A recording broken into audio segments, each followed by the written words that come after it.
और वे लोग तो इतना बड़ा तस्कर हो गए हैं कि बड़ा बड़ा चुनाव भी लड़ रहे हैं। हम लोग चुनाव कुछ जीते भी हैं, लेकिन उन पर कोई कार्रवाई नहीं हो पा रही है। डॉक्टर हैं, इंजीनियर है, एमएलए हैं, मंत्री हैं, एसपी है, कलेक्टर है, जज है। ये लोग 50,000 का, 30,000 का, लाख रुपया का बोतल लेते हैं। 10 बजे के बाद ये लोग पीते हैं।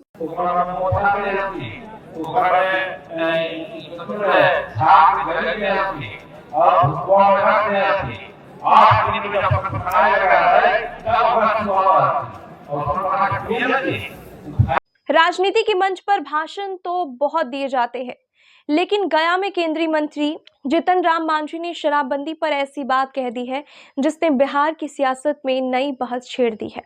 नमस्कार, मैं सानिया और आप देख रहे हैं एमटीएन न्यूज। मांझी ने कार्यक्रम में खुल करके शराबबंदी की आलोचना की और कहा कि वे तीसरी बार सीएम नीतीश कुमार को इसके समीक्षा प्रभाव भेज चुके हैं। मंच से उन्होंने यह भी कहा कि उनके पिता ईख और महुआ से शराब बनाते थे और ऐसी देसी शराब पीने से फायदा होता है। मांझी के शब्दों में, हमारे समाज पर आज 5 लाख का मुकदमा है, लेकिन महुआ और ईख की शराब नुकसान नहीं करती है। इस दौरान उन्होंने पुलिस पर भी सवाल उठाए हैं। कहा कि हजारों गैलन शराब वाले को पुलिस गट्टा लेकर छोड़ देती है, लेकिन मजदूर अगर पीकर घर जाए तो उसे पकड़ करके फूका कर जेल भेज देते हैं। उनका कहना है कि तस्कर बच जाते हैं और पीने वाला पकड़ लिया जाता है, जबकि शराबबंदी का मकसद आम आदमी को सजा देना नहीं होना चाहिए। हालांकि मांझी ने मुख्यमंत्री नीतीश कुमार की तारीफ भी की है। कहा कि 20 साल तक बिहार के सीएम रहने वाला नेता विश्व रिकॉर्ड के योग्य है। उन्होंने दावा किया है कि बिहार में स्कूलों की संख्या बढ़ी है, लेकिन सरकारी स्कूलों में पढ़ाई आज भी चुनौती बन चुकी है।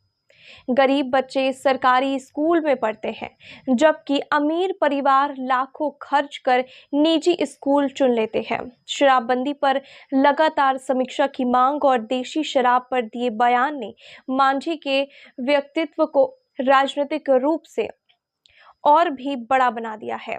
सवाल यह है कि क्या बिहार शराबबंदी कानून में बदलाव की ओर बढ़ रहा है, या यह मुद्दा फिर चुनावी बहस तक सीमित रहेगा। बास्केटियर्स हैं जो हजार हजार लीटर, 2-2 हजार लीटर शराब बनवाते हैं, बेचते हैं। और वे लोग तो इतना बड़ा तस्कर हो गए हैं कि बड़ा बड़ा चुनाव भी लड़ रहे हैं। हम लोग चुनाव कुछ जीते भी हैं, लेकिन उन पर कोई कार्रवाई नहीं हो पा रही है। इसमें मिली भगत है कि जो प्रक्रिया है वो 8 दिन लगता है और अनेक प्रकार का उसमें ऐसे तत्व दिए जाते हैं जिससे कि फायदा ही होगा। जैसे मोथा की जड़ी है, झार की जड़ी है, दाक है, ये सब है। लेकिन आज जो बनाया जाता है, चोरी छिपे से बनाते हैं बंदी के कारण, वो 2 घंटा में बना लेते हैं। उसमें नौसादर है, तो यूरिया है, तो गाय पिलाने वाली दवा डाल देते हैं। और इंजीनियर है, एमएलए है, मंत्री है, एसपी है, कलेक्टर है, जज है। ये लोग 50,000 का, 30,000 का, लाख रुपया का बोतल लेते हैं। 10 बजे के बाद ये लोग पीते हैं।